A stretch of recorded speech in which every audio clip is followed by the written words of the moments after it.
Vitória do Flamengo decide a Recopa Sul-Americana contra o Lanús na quinta-feira no Maracanã. Edson Viana tem os detalhes de como está a preparação do time para essa partida. Oi, Edinho, tudo bom? Boa tarde.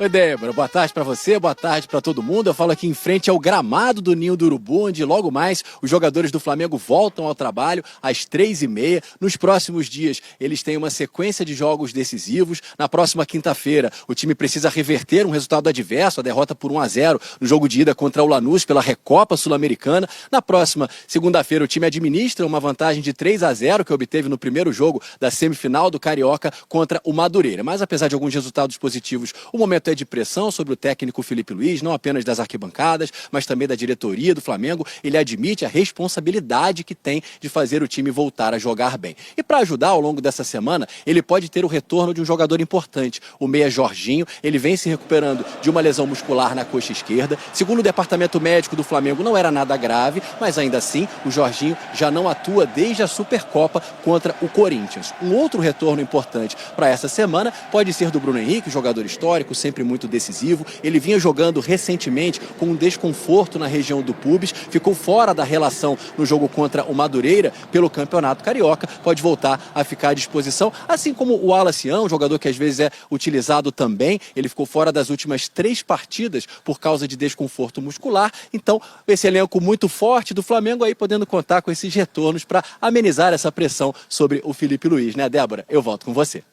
Boa, Edson. Obrigada pelas informações. Quem joga financeira, mas também do elenco do Flamengo, que volta a treinar hoje à tarde. Felipe Luiz, muito jovem, aos 40 anos, completa contra o Lanús, como você falou, 100 jogos, comandando o Flamengo, já conseguiu feitos impressionantes, como ganhar Libertadores e Campeonato Brasileiro, tem um aproveitamento respeitável de 70%, por isso a expectativa é sempre muito alta. Ele mesmo admite que é o responsável por esse momento e é responsabilidade dele fazer o time jogar melhor, mas também pontua que ele gosta dessa pressão, que de certa forma é um combustível para o Felipe Luiz, sempre tão obcecado pelas vitórias. Então, um bom resultado contra o Lanús ajudaria a amenizar isso, porque é uma taça, né? Já é uma conquista da Recopa e ajuda a diminuir um pouquinho essa fervura. Ao longo da semana, ele já deve ter um retorno importante do meia Jorginho.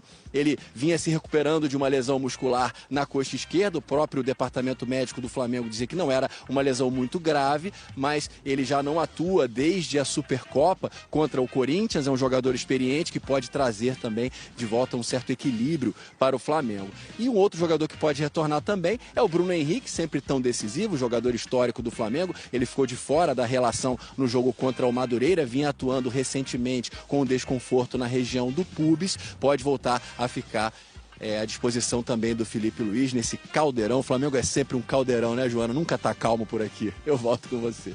Não tem jeito, é sempre um caldeirão mesmo, tá, né? É sempre proporcional ao tamanho do clube, né? A pressão também.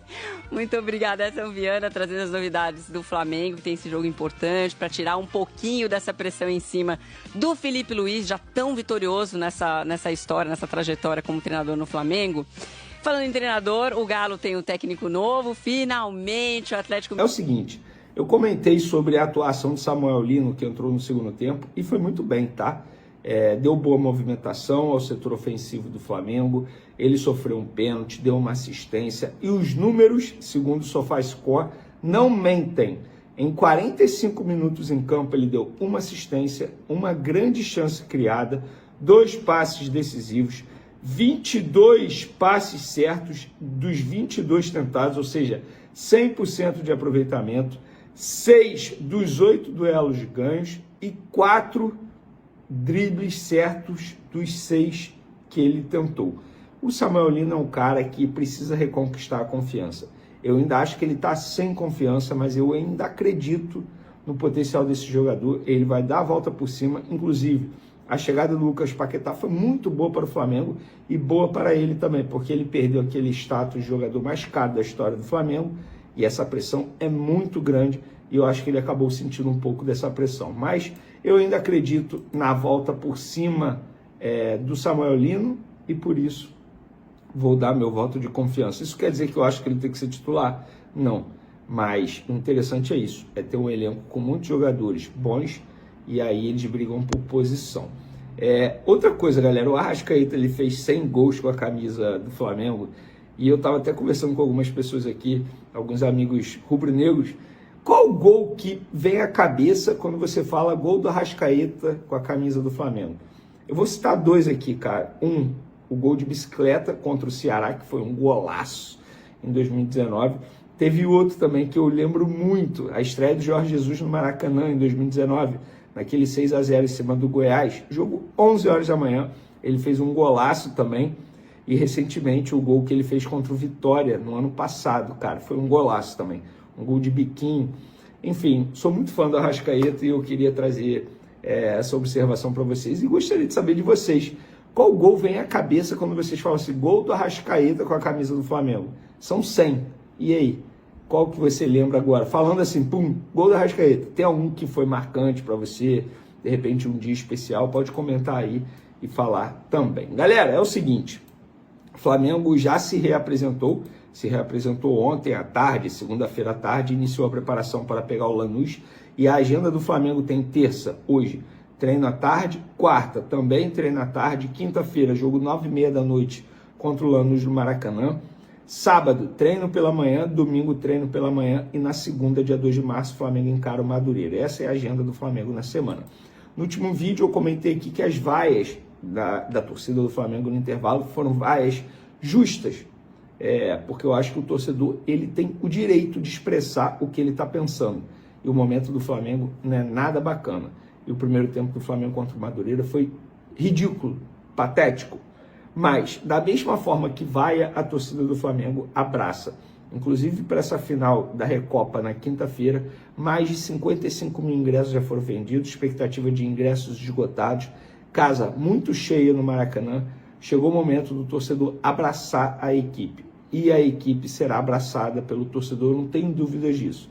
Agora, resta saber se o jogador vai dar conta, ou melhor, se o elenco vai dar conta do recado dentro de campo. O Felipe Luiz sabe que no Flamengo é assim, ele viveu isso como jogador, ele mesmo falou isso, que em 2019 ele sentiu um pouco isso, caramba, como assim e tal, e o meu ano, mas ele sabe como funciona e como é viver no Flamengo. É isso, ônus e bônus. E no Flamengo, da mesma forma que a torcida vaiou, da mesma forma a torcida vai abraçar. Agora, se os jogadores darão conta do recado, a gente só vai saber na quinta-feira. E digo mais, se o Flamengo perder esse título, sim, terá crise na Gávea novamente, porque o ano do Flamengo é muito ruim, esse começo de temporada é muito ruim, a gente pode debater os motivos, questão física, não teve pré-temporada, independentemente disso, é um ano muito ruim mesmo, esse começo de temporada. Mas se o Flamengo for campeão, óbvio, é muito mais fácil você voltar à boa fase sendo campeão, mesmo jogando mal, não sei se vai jogar mal, o que importa é ser campeão. O Flamengo precisa ganhar esse título para a paz voltar a reinar no Ninho do Urubu, porque caso contrário, se perder esse título dentro do Maracanã, digo novamente, crise na Gávea, tá? E para esse jogo, o técnico Felipe Luiz provavelmente terá o Wallace e o Bruno Henrique. Os dois treinaram no campo na última segunda-feira, terão terça e quarta para treinar com os demais jogadores.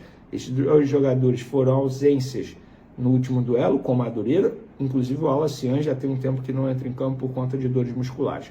O Jorginho tem chances remotas de voltar, e esse para mim está fazendo muita falta ao time do Flamengo. É o cara que dá muito equilíbrio ao meio de campo do Flamengo. Porém, independentemente do Jorginho ou não, o Flamengo tem um bom time, um bom elenco. Só o Lucas Paquetá vale mais do que o elenco inteiro da equipe argentina. Então o Flamengo, entre aspas, tem a obrigação de competir, não de ganhar tudo. Nenhum time tem a obrigação de ganhar tudo. Mas o Flamengo, que quer ser esse grande clube da América do Sul, quer ter essa hegemonia no continente, precisa entender que tem que competir, ao menos isso, demonstrar garra dentro de campo. E para finalizar nosso vídeo, galera, o Wallace, muita gente me perguntando se ele ainda pode ser vendido a Red Bull Bragantino, eu vou ler exatamente o que disse uma pessoa da diretoria do Flamengo. Eu perguntei, ainda tem chance de o Wallace ser vendido para o Bragantino? A pessoa foi muito sucinta e direta. Já começa a duvidar, Venê. Aí eu perguntei, afinal, qual é o entrave nesse momento? ele foi e respondeu. Algumas cláusulas que um quer, outro não quer, e é isso que está travando o negócio. Então, dificilmente o Wallace será vendido nessa janela de transferência, pelo menos para o Red Bull Bragantino. Pode ir para uma outra equipe? Não posso dizer nem que sim, nem que não. Eu não tenho essa informação, eu estaria tentando adivinhar o futuro. Valeu, galera!